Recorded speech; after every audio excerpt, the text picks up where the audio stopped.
লুকিয়ে পড়তে, যেখানে কোনোভাবে সূর্যের আলো পৌঁছয় না, যেমন মাটির নিচের কোনো আন্ডারগ্রাউন্ড কোনো বাংকার এবং অন্ধকার ধরনের জায়গাগুলোতে তাদেরকে আশ্রয় নিতে বলে। কিন্তু এমন সময় দেখা যায় যে অ্যামির বাড়ির দরজায় বেশ কয়েকজন সোলজার এসে নক করে। অ্যামি এতে ভীষণ ভয় পেয়ে যায়, আর সে তার প্রয়োজনীয় কিছু জিনিসপত্র নিয়ে তার বাড়ির পেছনের দরজা দিয়ে সেখান থেকে পালিয়ে যায়। অন্যদিকে আমরা আরমান নামক একজন ছেলেকে দেখতে পাই। আরমান পেশায় ছিল একজন সাবমেরিন ইঞ্জিনিয়ার।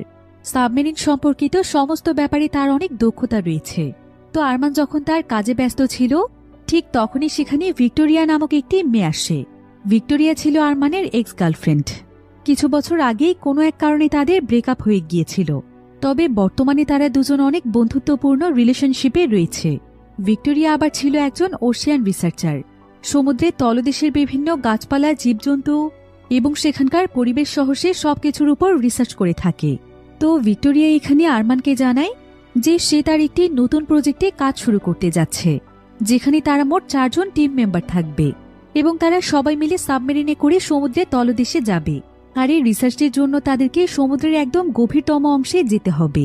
ভিক্টোরিয়া তখন আরমানকে অফার দেয় তাদের এই প্রজেক্টটি কমপ্লিট করতে তাদেরকে সাহায্য করার জন্য। কারণ আরমান যেহেতু একজন সাবমেরিন ইঞ্জিনিয়ার ছিল, তাই সে তার সাবমেরিনে করে তাদেরকে সমুদ্রের গভীরতম অংশে নিয়ে যেতে পারবে। আর যদি আরমান তাদের এই কাজটি করে দেয়, তাহলে সে প্রচুর পরিমাণে টাকা পাবে। তবে এমন সময় ভিক্টোরিয়া তাকে জানায় যে তাদের এই প্রজেক্টটি স্পন্সর করেছে আরমানের বাবা, যে কিনা একজন বিলিয়নার ছিল।